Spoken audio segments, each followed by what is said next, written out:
Welcome to another episode of the Tom Schimmer Podcast. Happy Thanksgiving, everyone.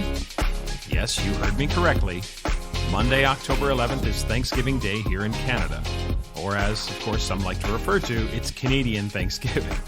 It's a celebration of the harvest and all of the blessings from the previous year. And while it might be easy to assume that Canada, of course being the younger nation, copied the concept of Thanksgiving from the United States, the history is a little bit more complicated. Some historians suggest that Canadian Thanksgiving dates back to 1578, after Martin Frobisher's third voyage to Canada. Now, it is alleged that he had lost one of his ships along the way and had hosted a big celebration as a token of thanks to the people of Nunavut for providing safe passage. And of course, that took place many years before the first ever sort of U.S. Thanksgiving around 1621. Some say the idea of Thanksgiving came from the French settlers in Canada in the early 17th century who wanted to celebrate their harvest in what was then known as New France. A national holiday was formalized in Canada not until 1879, and even the date wasn't fixed until 1957, when the Government of Canada officially named the second Monday of October as Thanksgiving Day. Now, of course, in modern times, the history of Thanksgiving in the context of settlers and the Indigenous experience has rightly come under a lot of scrutiny. So we seem to have transitioned now into simply being a day of giving thanks, spending time with family and friends, and a chance to just sort of count our blessings, if you will. So with that, I want to say thanks to you, listeners, again this week for listening in. And as always, a big welcome to any new listeners joining in for the first time. Your listening and following the podcast, of course, is always appreciated. And if you enjoy the podcast, please spread the word on social media or with your friends and colleagues. I'd really appreciate that. Now, today, my guest is my friend and colleague, Luis Cruz. Luis and I explore what it means to fulfill society's new, more modern definition of all, as in all means all. And in Assessment Corner this week, I want to talk briefly about rubrics and criteria, not so much about the content and structure, but about the creation of rubrics themselves and why we have to stop overthinking them. So, that's today's plan. Let's get to it.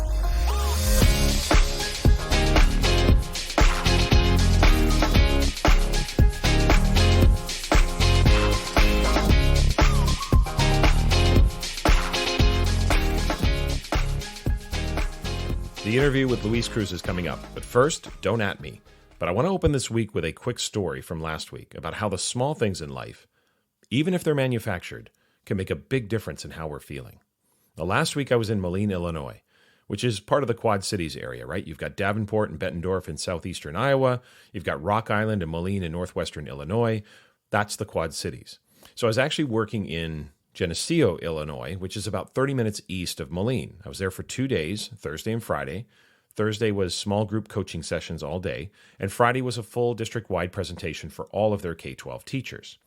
Okay, so we start at 7:30 on Friday morning. So I leave my hotel probably around 20 minutes after 6. I want to stop at Starbucks, grab a coffee, and then you've got the 30-minute drive. I want to arrive by 7 so I can set up, right? We start at 7:30. Usually a half an hour before the presentation starts is enough time to get everything set up. All right, so I go through the drive-thru and I order my coffee. Venti dark roast, just black. No cream, no sugar, just the hard stuff.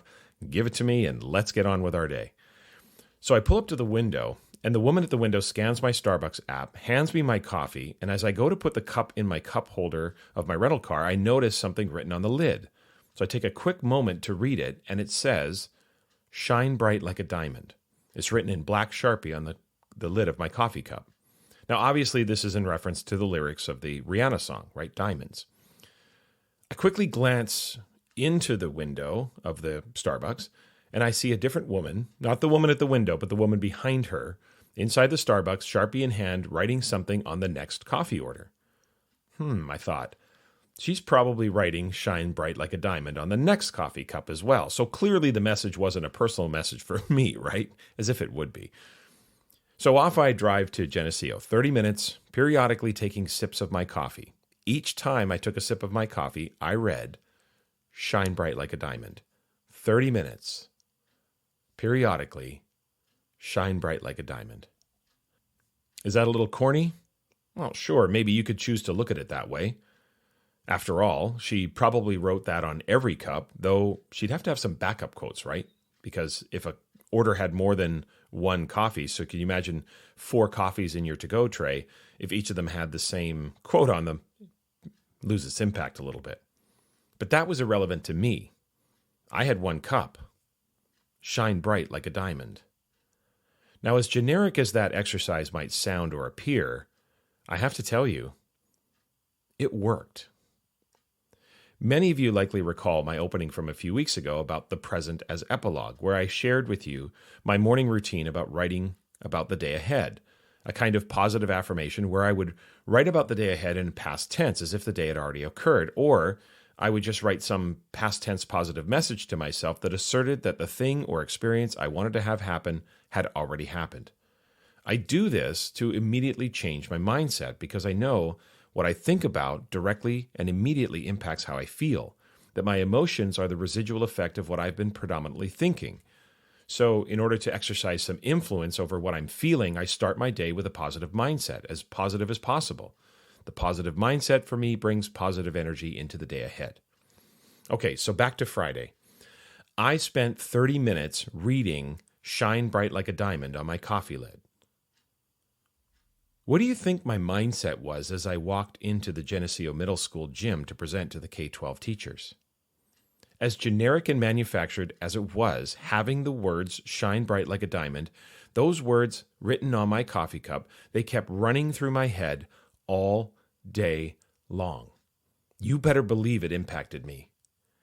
Now, I know that authentic gestures are likely more meaningful, and I'm not advocating that we walk around doing any sort of phony gestures, right? What that barista did was not phony, though, in my mind. She didn't have to do that. She could have easily prepared my coffee, handed it to her colleague at the window, and gone about her next order of business. But you see, it's not the gesture itself for me. It's the time she took to do it. That means something. It's Starbucks on a Friday morning, and even in a smaller city or town, there is a lineup, so orders come fast and furious, right? She took the time. Think about birthday wishes on Facebook.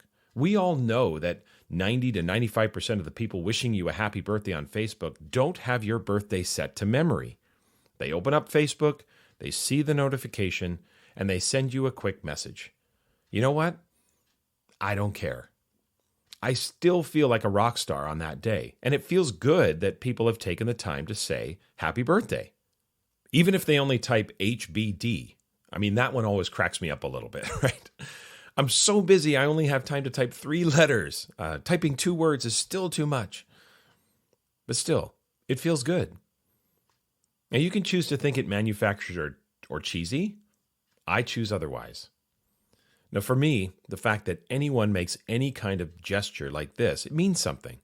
I appreciate it because in the end, it actually works. I wanted to shine bright for my audience on Friday. And not that I don't want to do that or think that during other workshops, but in my head, as I was facilitating the workshop, I kept thinking to myself, shine bright like a diamond. And I may or may not have thrown in a little Rihanna accent every once in a while in my head just for effect a few times. Well, that cup sat on the front table next to my laptop for the first 90 minutes of the workshop, right up until the morning break. Shine bright like a diamond. The gesture was simple and maybe contrived, but the gesture was also thoughtful and impactful.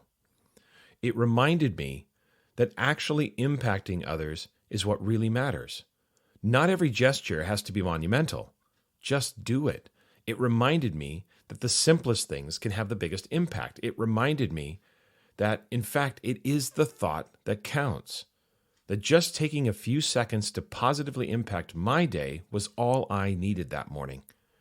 Now, the barista wouldn't have had any idea who I was or whether the message was going to be well received. And I know that if I were in a different headspace or maybe headed to the hospital to visit a family member or something serious was happening in my life, that gesture might have had zero impact. I get that.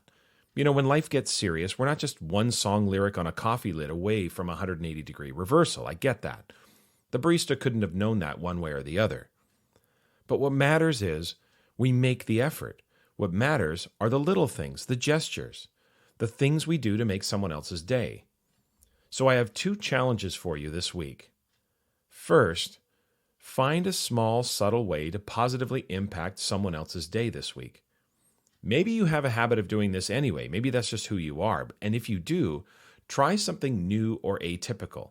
A note, a gesture, something that doesn't take a lot of money or time. Just a way to impact in a small way or inspire someone or find a way to ensure that that person knows that they're important to you. Help them have an extra special day. That's challenge number 1. And challenge number 2, well, I know you do this every week. This week, I want you to do this extra. Whatever your normal levels are, this week, do it more. For your students this week, challenge number 2, I want you to shine bright like a diamond. This podcast is a proud member of the Teach Better Podcast Network. Better today, better tomorrow, and the podcast to get you there. You can find out more at teachbetter.com/podcasts. Now let's get back to the episode.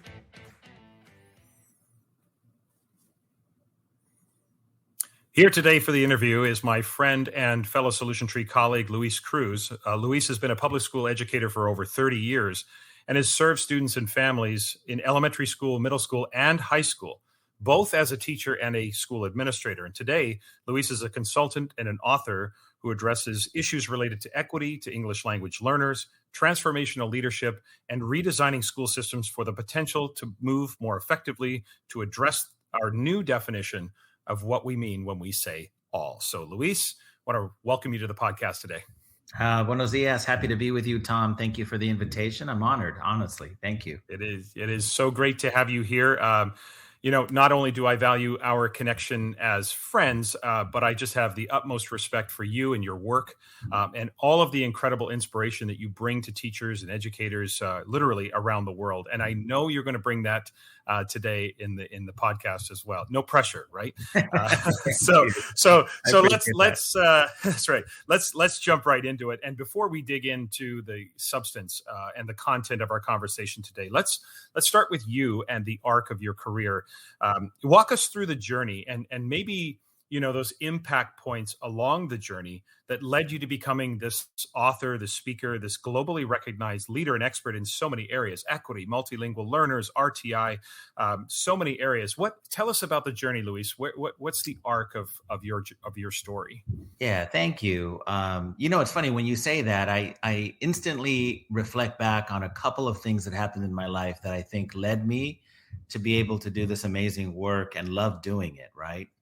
I think the first is that growing up, my parents are immigrants from Ecuador. They came here to the United States. My grandfather was the first to come here. And then the rest of my family came. I was actually born here in Los Angeles, California, first generation from the Cruz family. But growing up, the one thing that I think had a significant impact in my life was the fact that my parents, unlike most parents during the time that were telling their kids to forget about Spanish and embrace English because they were concerned that their kids would not learn English enough, so it's better to let go of one language and learn this new language, my parents were very different. They wanted me to embrace the keeping of Spanish while learning English. And I had a grandfather who lived down the street from me. We called him Tito because I couldn't say abuelito, so grandfather in Spanish. So I said Tito. And Tito every afternoon would have me go to his home. I remember being maybe 5, 6 and running down there, and he would teach me Spanish from an actual book that he had ordered from Ecuador.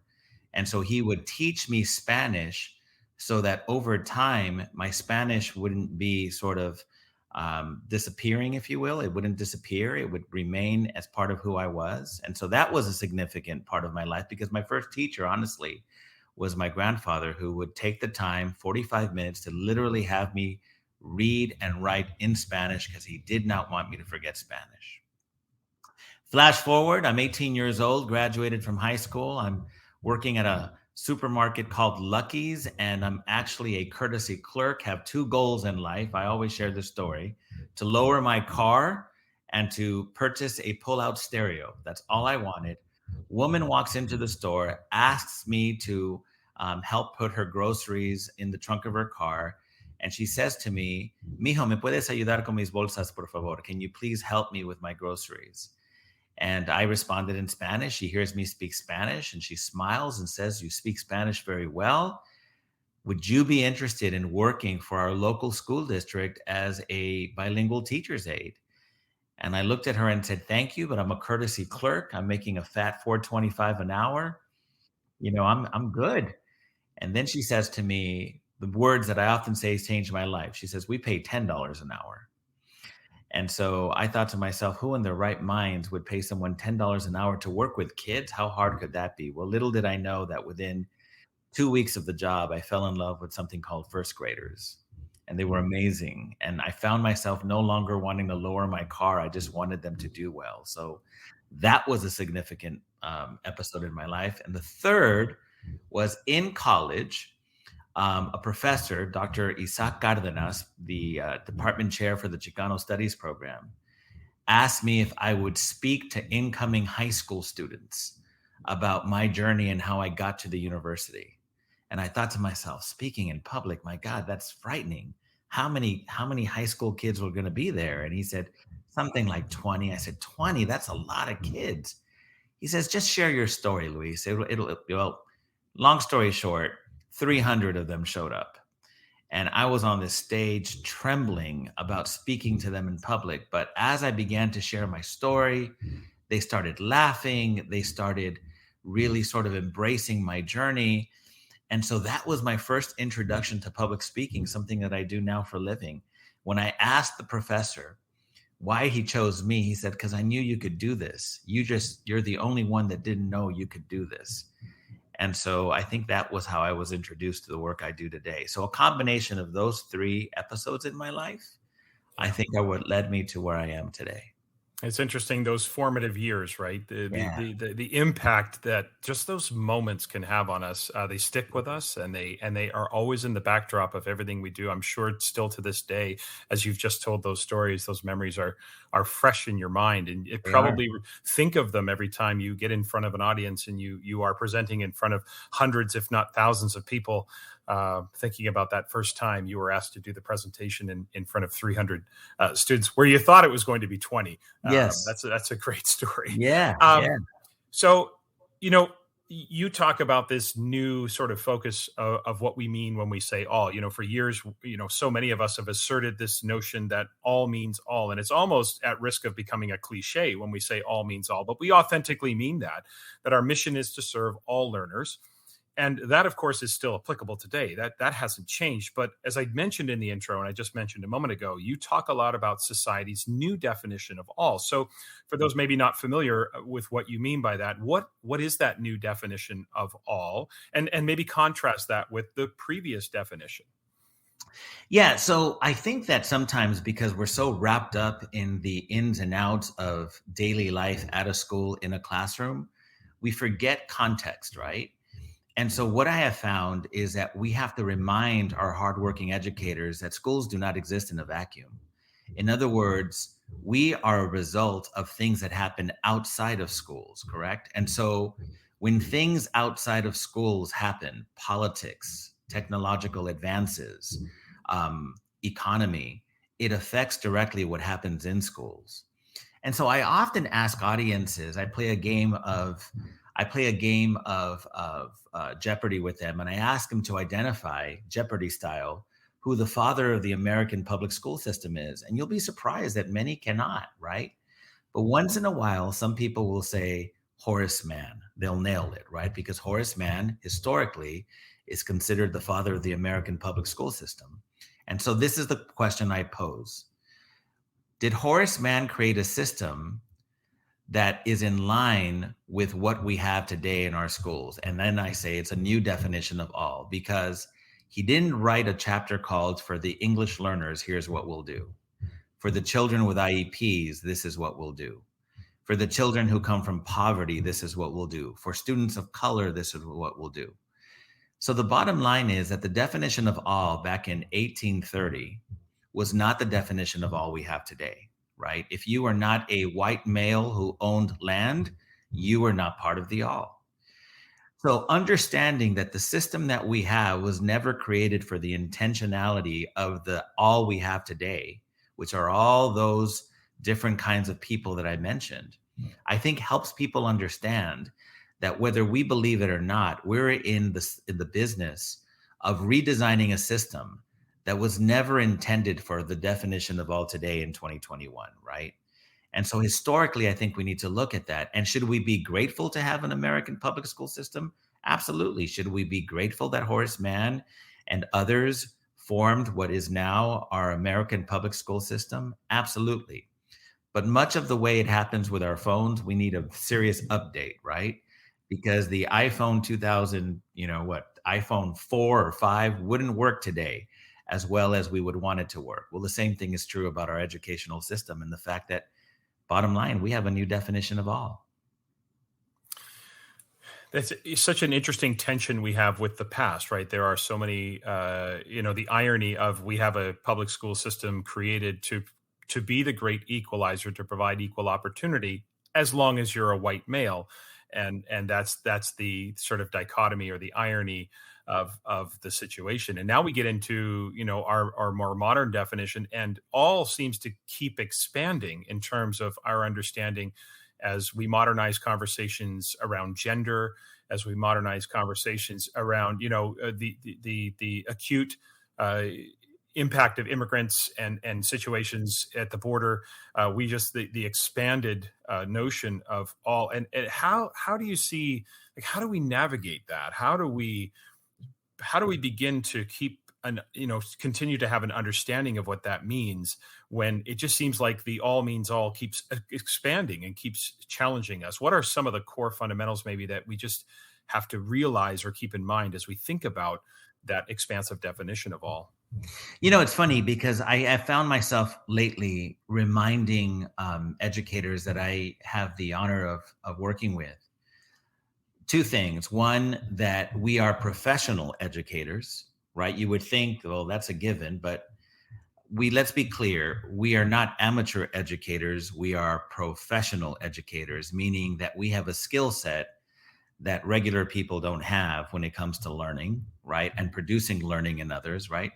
And the second thing that I have to remind people of is that we're public school educators, meaning our job is to take in whoever's part of that public, right?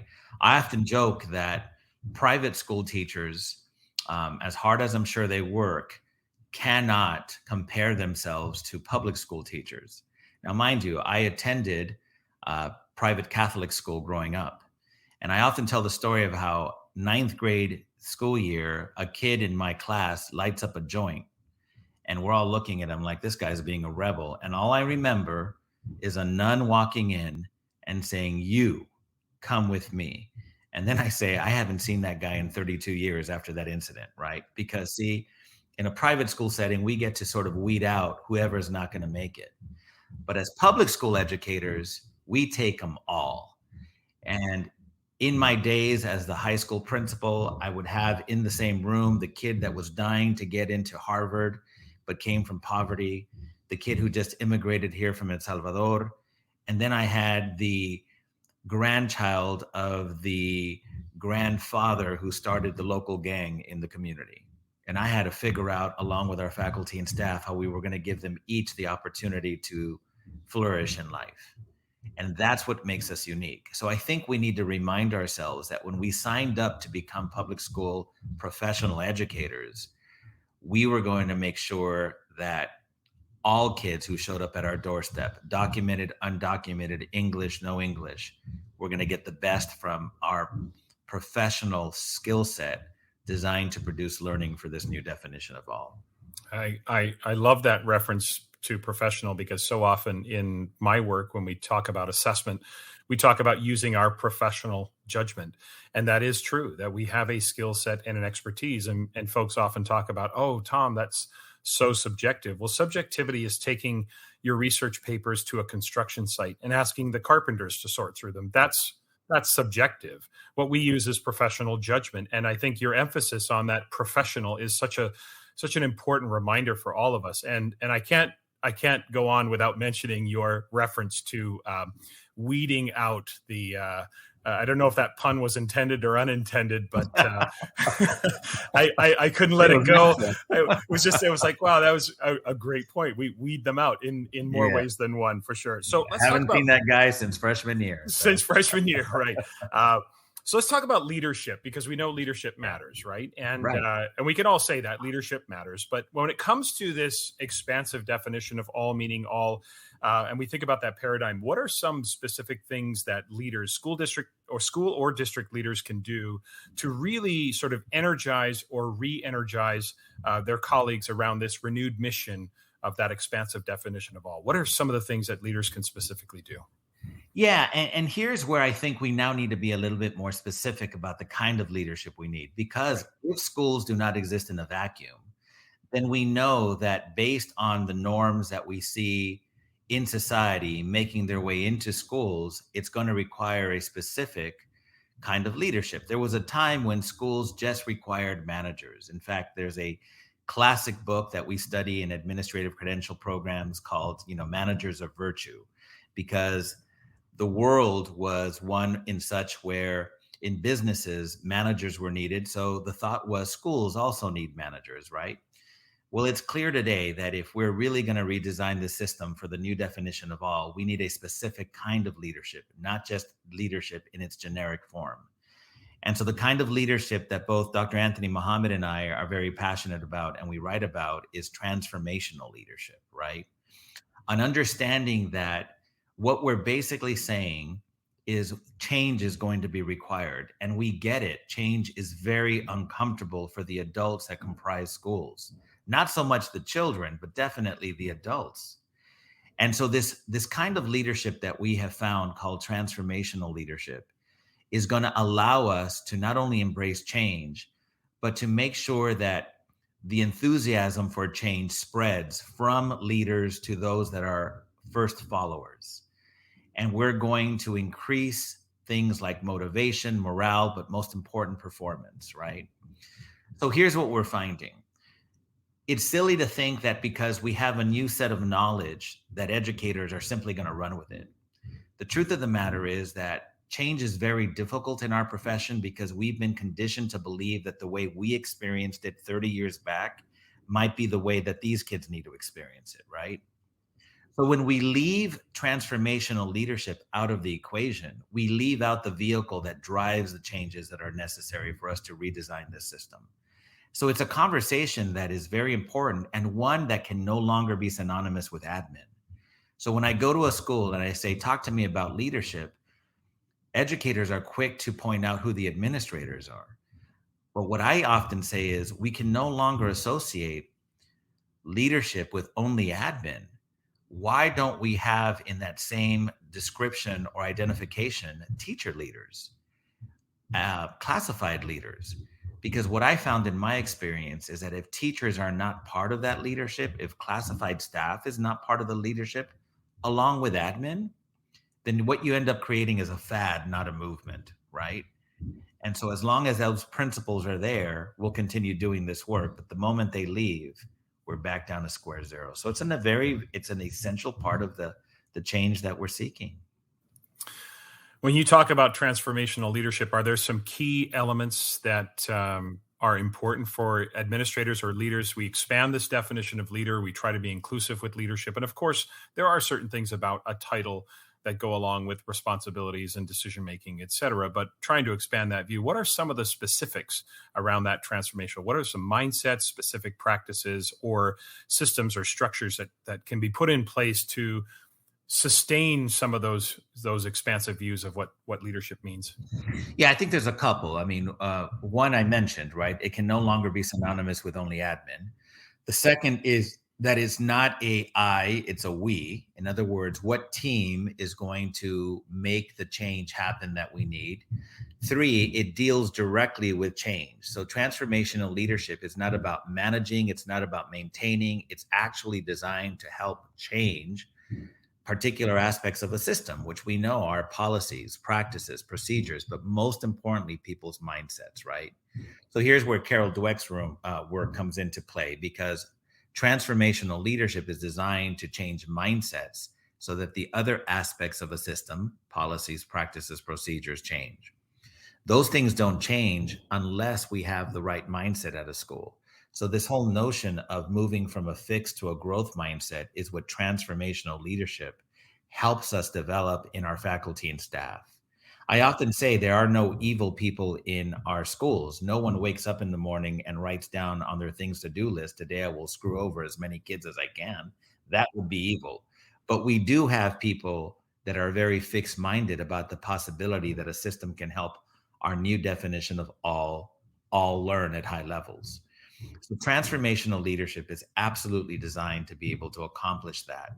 And it's something that we need to now begin to embrace in schools and districts throughout our country. And we know that leadership is not just a clinical exercise. We also know there's an emotional side to change. So tips for managing that from a school leader's perspective, even though we have this expansive definition of leadership, when you think about principals or you think about superintendents or district leaders, what are some things they can think about also when it comes to that emotional side of change, where teachers might be reluctant to let go of past practice and it's more of an emotional connection than it is a clinical one? Thoughts?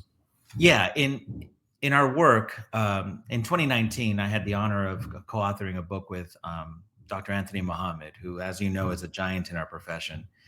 And it was such an honor because we really were able to dive into his original work found in Transforming School Culture. And what we found is that there are rational reasons why people would resist change, whether that be a change in instructional practice, use of assessments, grading practices, which obviously you've done an amazing job of writing about and teaching us all about. But here's the deal. When people don't, here's what we found. People will rationally resist when they don't understand why something needs a change. In other words, if we as leaders, and I'm not just talking about admin, are not using data to persuade, if we're not giving people a sense of urgency as to why something must change, they're not going to want to change. So the first emotional response to resistance to change is, I don't understand why something has to change. You're asking me to change, but I don't understand why. That's going to be the first. The second is when people don't trust those advocating for the change. In other words, you just got here as the new principal. We've had 4 principals in the last 7 years. Why should we trust you? So it's got to be a combination of 3 things that creates trust based on our research, right? It's got to be empathy, which is not synonymous with sympathy, but it's got to be empathy, credibility, and reliability all coming together to create a trustworthy relationship between a team of people, not just admin, advocating for these changes. And then third, it's got to be, we're going to show you how. We might take small steps to get there.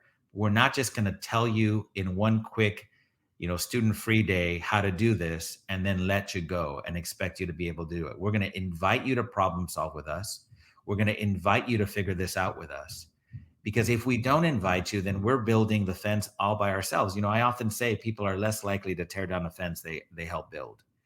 So we're going to learn the how by reaching out to you, and together we're going to figure out how best to do this.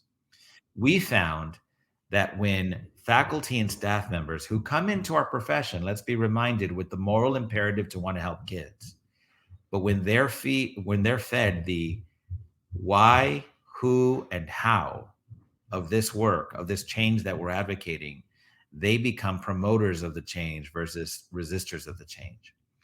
Now, there is irrational people in our schools. Let's not pretend. There are people that will always be, unfortunately, affected by the fixed mindedness that they have acquired over the years.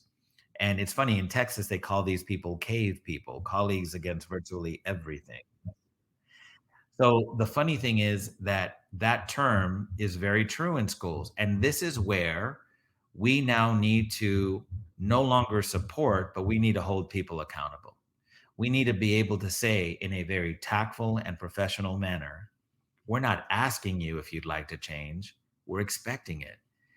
So help us understand what you need, because you not doing this work, to echo the words of Rick DeFore, is aligned with malpractice. And our kids don't deserve malpractice, because these are proven research ways that we can improve our schools so that all kids can learn at high levels, all being our new definition of all. So in a nutshell, transformational leadership, we say it this way. The golden rule of transformational leadership is support must precede accountability. Support is the investment you make in your faculty and staff, why, who, and how. And accountability is you seeking a return on that investment. We find that most schools do a really good job of supporting, but not a very good job of seeking a return on their investment. And it's going to take a combination of both those things to make the changes that we want to see happen in our schools actually happen.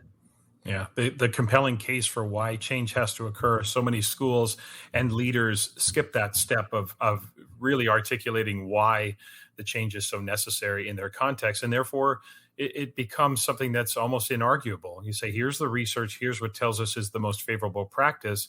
This is something that we expect. You're going to be supported as we move through the journey, but this is something that we're headed toward. I want to pivot here a little bit and have you connect some dots, because I think sometimes educators look at so many things we do mistakenly, and they view so many actions and efforts as separate silos, or they think of them as, one more thing we have to implement, right? So in the service of efficiency, without compromising effectiveness, can you connect some dots here that might help people sort of see how ideas are connected? This new definition of all, the PLC at work model, and the implementation of an RTI continuum. Instead of looking at, now we have to introduce RTI, or now we're a PLC at work and we've got collaborative teams, or now we have to all means all. Those three are not separate silos. They are really connected. Connect those dots for us. Yeah, no, I'd love to, because I think that's often how people who aren't able to connect the dots see it, as all these things that we got to do when we don't have time for, and we're in the middle of a pandemic, right? So here's the way I like to frame it. Redesigning a system for our new definition of all is synonymous with the work that is aligned with becoming more equitable, right? So when we talk about redesigning our system for all, we're talking about equity work. Now, the way that we redesign the system is by moving from a traditional school system to one that functions as a professional learning community, right? So when we become a professional learning community, what happens is we redesign our policies, our practices, our procedures, and our mindsets to be able to do this work. So let's look at it this way. Professional learning communities is what our schools and districts need to become in order for us to successfully create equitable schools that now have redesigned our systems so that all students can learn at high levels. Within the realm of a professional learning community, there's a strand called RTI. Some people know it as response to intervention. I like to view it as responsible teachers intervening. So within this scope of becoming a professional learning community, the educators come together and create, if you will, safety nets all over the school. Like when we see trapeze artists at a circus, they never fall to their death because there's like 7 nets that will catch them in case they fall. So the RTI piece of this work, or the RTI at work piece of this work, is us now creating in our newly created professional learning community these safety nets that will catch the kid that comes from a dysfunctional home, that will catch the kid who comes from a Spanish-speaking or Mandarin or Arabic-speaking only family, will catch the kid who didn't have firm foundational arithmetic skills, but is now expected to learn Algebra 1, Geometry, Algebra 2 moving forward. We create these nets called RTI nets that catch any kid and does not allow any kid to fall through the cracks. This happens within the realm of a professional learning community. It's a strand of a professional learning community. And when we become a professional learning community, we have now redesigned a traditional school system to one that functions as a professional learning community, ensuring all kids learn at high levels. Yeah, and that collective teacher efficacy that we often talk about that emerges, our belief in our ability to make a difference for all learners. And Right. if the PLC for me, if the PLC model is the vehicle, then for me assessment is the engine. It's That's the right. information that That's we correct. gather that allows us to make the decisions. I mean, you look at the four guiding questions. The first two are assessment design questions. What do we That's want right. kids to know? And then how will we know that Right. they've learned it? And then the last two are the responding to assessment evidence questions. And I think that rather than seeing all of this as a separate silos, oh, now we have to talk about assessment, we really can do an act, be active. I know you are, I am very active in making sure people understand that they all feed one another. They are all part of a singular focus on creating that equity that we all seek. Why, obviously, part of the PLC process is the heart of it is the work of collaborative teams learning together as professionals. Why do you think so many educators resist collaborative opportunities? Is it that their past experience has been poor, counterproductive? Is that they haven't been shown how to do it? Is that they just want to be left alone? What do you think is at? I know I can't cast them as a monolith, but when you think about the resistance to collaboration, and where might the majority fall? Where's your experience told you that most people? Why are most who are resistant to collaborative efforts? Where does that fall for you? It's funny because I think it's a combination of some of those things you mentioned. Number one, let's be real. 30 years ago, when I entered the profession, collaboration was not the norm. Yeah. The norm was we're handing you the math guide, the language arts guide, the science guide, the teacher edition, and now you go into your classroom and you give it your best, right? This idea of coming together with other colleagues who teach the same grade or course and digging into the data. I often refer to it as getting naked with the data. Yeah, I'm not getting naked with anybody because that's just not the way we do business around here, right? So, Right. so part of it is it's not something that was the norm when many of us who are still in schools first entered the profession. The second thing is, I think sometimes we equate what must happen during collaboration, which is looking at assessments, common assessments specifically, and having rich discussions around which of your kids got it, which of your kids didn't, is often viewed as a competitive sort of thing, right? Where if I reveal to my colleagues that only 20% of my kids learned what we all said they needed to learn while everyone else is at 80, 85, they're going to frown on me. They're going to look at me as less than. And I don't want to, once again, get naked with my data if it's going to reveal that I have some things that I need to work on. They're going to see me as weak. And so we're going to have to change the narrative and the understanding. I've gone to some places where that process is evaluative, right? And so who would want to be evaluated as they're getting naked with their data, right? That just wouldn't be right. So I think it's a combination of things. And I think it's going to be up to strong transformational leadership to really create a new narrative that says, if you're going to be a very effective educator in a public school professional setting, then you're going to have to learn how to collectively create the kind of synergy needed to become better at what we do via the help and the advice and the data that we see around us. And until that becomes the norm, right? Because that's what happens in a professional learning community. People are going to continue to see this as evaluative versus a necessary act that is going to help ensure that all of our kids learn at high levels.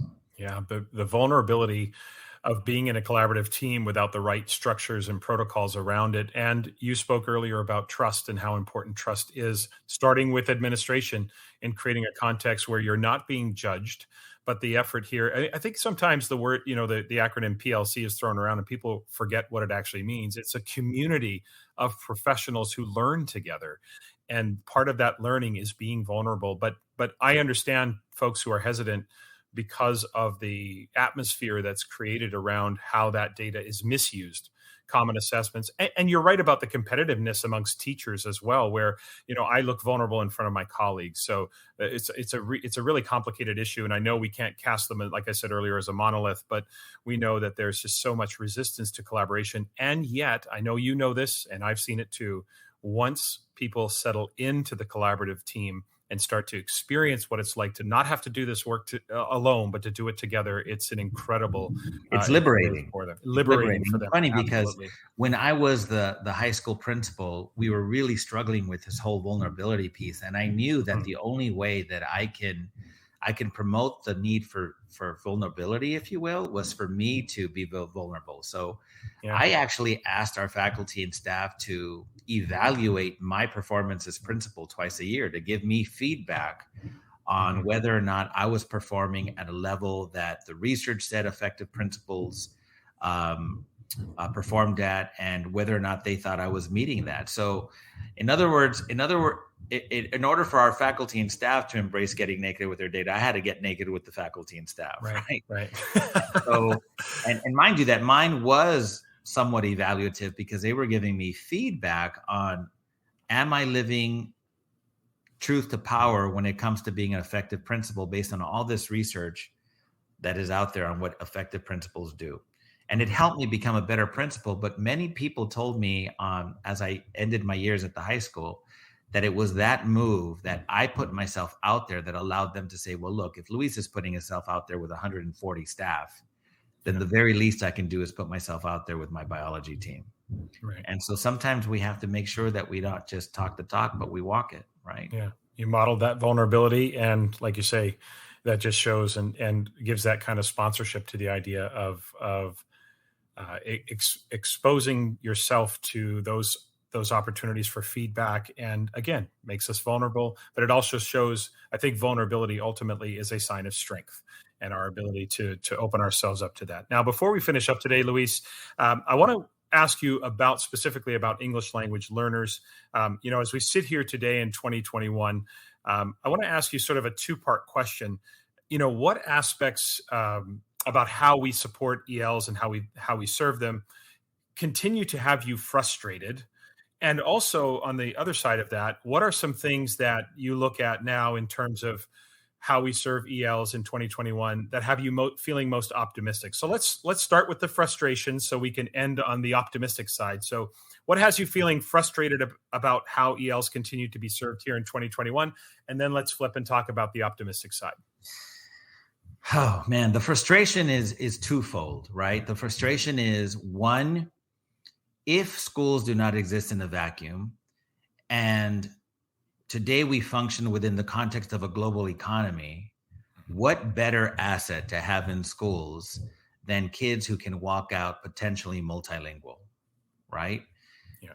To view these children as a deficit instead of an asset is just commonsensically wrong, ethically wrong in so many ways. Because if these children are able to maintain the language that they come in with, which also includes culture, right, and they're able to, at the same time, develop and own a new language and new culture, that's an asset. My daughter graduated from her nursing program and was told upon graduation that it would be a while before she got a job. The minute they found out that she spoke Spanish and English, she was moved to the front of the line and was one of the first in her class to be placed at a hospital, working, doing what she loved. So the first frustration comes from the fact that the system and the people within the system continue to view these kids as a deficit versus an asset. The second frustration is that we have more than enough research on what we need to do in schools. I'm gonna paraphrase Ron Edmonds' words about we know all we need in order to make this happen. Whether people not want to implement it is a whole different discussion, right? He said it much more eloquently than me, but I think you get the gist. Yeah. We know how second language acquisition works. We know how to promote bilingualism. It's whether or not we're willing to do what we know in the profession that frustrates me, because I still go to schools that are still, after decades and decades of research on what must be done, not doing the right work, because it's just another thing we have to do. And meanwhile, kids' lives are at stake. So those are the frustrations, right? Yeah. Things that I'm happy about is I'm beginning to see schools really, really sort of demonstrate this amazingness, right? A colleague of ours, Rosa Isaiah, who is doing some amazing work As I think a director today in the Norwalk La Mirada School District came from a school where her kids, mostly English learners, mostly kids from poverty, flourished. She figured out, hey, this is how we did it. We need you to now replicate what we did, right? I've done work in Pasco School District near Washington. They have figured it out. There's a school that in the Central Valley here in California that is doing amazing work. Delano High School, proving that their graduation rate is almost 98%. Their EL graduation is about 96, 97%. They've just about eliminated the opportunity gap that exists there. So The good thing is that we know what that looks like. In fact, Margarita Calderon and I right now are writing a book on the will and skill part of how we make sure EL kids learn. So we're hopeful that over time, more people will just open up the gift that they have in the research that's been conducted and actually use that gift to help kids learn at higher levels, especially those learning English as an additional language. Your point about multilingual adults and folks in our society is one I'd not really thought of in that manner before. The idea that in any other aspect of society, being multilingual is such an advantage and is such a blessing to those who are in a foreign country, especially in a hospital or any other situation. When I work with schools overseas, the students who are in those schools are often multilingual, not just two languages, but more because of their traveling around. And as you look at the larger picture, and this is going to be my own commentary, I think I'm right about this. It's hard not to think about, as you think about the positive side of multilingual adults, the positive side of multilingual students overseas, it is hard sometimes to ignore the racial element of the attitudes that we have about multilingual. And I'm using the royal we, not individuals, but the royal we collectively about policies and practices. And I think when we talk about what is systemic racism and what is the inequities that present themselves in our systems, it's the policies and structures that are in place that skew the system away from those students feeling as though they are valued members of our school community. So I appreciate your perspective on that. That really sort of brought some things to I just have a greater sense of clarity now, more than I had before, in terms of how that all kind of fits together and the ways that structures need to I love that reference to the advantage that so many have being multilingual, and yet we look at them as such a deficit. Yeah, yo puedo hacer esta presentación completamente en español sin problema. And then I can do this. We have to tell our kids it's a superpower to walk out of your schools with more than one language. We should be celebrating that, honoring that. At graduations at our school, we had these kids stand up and be acknowledged for walking out of our schools bilingual, biliterate. Their diplomas got a gold seal because they were walking out of our schools bilingual, biliterate. We have to change the narrative and in a much more broader sense, right? So yeah, my mother, who my father and mother immigrated from Germany, once told me and said this often, that those who speak one language often look down on those who speak two. When I would kind of make fun, as a kid, I would make fun of her accent and things like that. And she'd say, those who speak one language often look down on those who speak two. And it is a regret I have not learning, whether it was my language of origin, German. I'm first generation Canadian, but my parents spoke German, or just the opportunity to learn French or Spanish or another language to be able to communicate. It is a regret I have, because when I'm overseas and in other countries, I just wish I could communicate with people, and I so appreciate their ability to speak English. Two questions left as we finish up, and these are questions I ask everyone I have on the podcast. So here's the first one, and you can take this in any direction you wish to go. Educationally speaking, what keeps you up at night? That's a good one. I think for me is not using what I have benefited from and the privileges I have to make our system much more equitable, much more powerful, and much more inclusive, right? For me, it's realizing that I've been granted a platform that can influence others, and I'm not using it enough, right? I think about the book that I would like to write, but then I don't write it. I speak at a place where people say, Luis, that was so inspirational. And then I leave thinking, but is inspiration going to be enough? So I kind of look in the mirror with that one and ask myself, am I contributing to a system that denies kids an opportunity by not really kind of investing fully in all the knowledge that I've acquired over the years? Am I doing enough to really be part of a team that is truly helping? Because when that day comes for me to leave Earth, if I reflect and say I could have done more, that will be a sad day. Not because I'm dying, but because I could have done more when I was alive. So that's something that, I just turned 50, that I'm kind of looking at. What else can I do to really, really help with people like yourself and others, really make a dent so that kids that I never meet one day, because I will be old and gray and maybe gone, can benefit from the small contribution I made. And knowing that I had that opportunity and didn't take advantage of it fully is really scary for me. Well, as the 53-year-old elder statesman of this conversation, I'm going to put my junior psychologist hat on and tell you that my 2 cents will be the fact that you are that reflective and that aware of the question itself means you are doing more than enough, because that level of awareness and that level of reflection, I think, is something that we all benefit from. And if we, I immediately feel it from you in terms of feeling inspired about that level of self-reflection and the question of, am I doing enough? And I absolutely love that. Last question, Luis, is about success and happiness. And I asked this question of everyone last year when I started the podcast. I'm going to continue it as we go along. It's a question I ask everybody, and it's a pretty simple question with maybe not a not so simple answer. But if a random person stopped you on the street and asked you, what's your definition of success, how would you answer them? I'm gonna use what I call a Mattoism, because Mike Mattos is one of my best friends and one of my most important mentors. And he often describes it as the way that I define it. And that is limitless possibilities.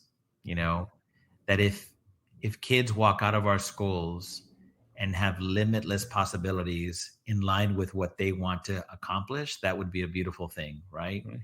Mm-hmm. It's funny because it's people often say, so limitless amount of money. And I'm like, no, you're not getting it. Mm-hmm. You don't have to have limitless amount of income to do the things that you're passionate about. If I have a nephew who wants to be a really good electrician, and that's what makes him happy, to know that we've given him everything in our system that will allow him to go down that path would be phenomenal. Right? Would be phenomenal. If that's what's going to make him happy insofar as the kind of life he wants to live, the kind of time he wants to spend with his family. So nothing really deep. I think it's just limitless possibilities for the kids we serve on the path that they choose to take would be my idea of success. Yeah. Limitless possibilities. I think that is a wonderful way to define success, for sure. Listeners, you can and absolutely should follow Luis on Twitter. His Twitter handle is @LCruz Consulting. That's LCRUZ Consulting. And you can follow Luis and tap into all of his work, the books and the forthcoming books and all of the workshops and presentations. You certainly can find a lot more information on the solutiontree.com website and find out about Luis as well. So, Luis, it was so great to reconnect with you today. Thank you, Tom. Thanks for doing this, man. I really appreciate it. Honored to be with you, my friend. Honored to be with you. Thank you so much. In Assessment Corner this week, I want to talk briefly about rubrics and criteria. Not so much about the content and the structure, but about the creation of rubrics themselves. Now, over the past few weeks, I have found myself in many conversations about creating rubrics, and it became very clear to me in those conversations that the teachers I was working with were overthinking the creation of rubrics. Don't overthink it. Now, when I say don't overthink it, I'm clearly emphasizing the over and not the think it. Obviously, I'm not advocating that we just flippantly or mindlessly throw together criteria.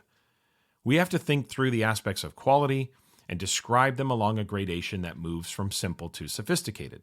Slapping together a rubric or just downloading a rubric from, Rubistar or Rubicon or Rubrics R Us or whatever, without vetting the language to see if it aligns with the language of instruction, that's critical. You've got to vet that. Are the aspects of quality aligned to what we believe or what we've co-created with our students? So, of course, you have to think it through. However, there is a point where we overthink it. And I've experienced individual teachers and groups of teachers who are frozen by analysis paralysis. I mean, for all the right reasons, look, they want to get it right, but getting it right starts to slide into getting it perfect, as though the rubric is supposed to be a work of art.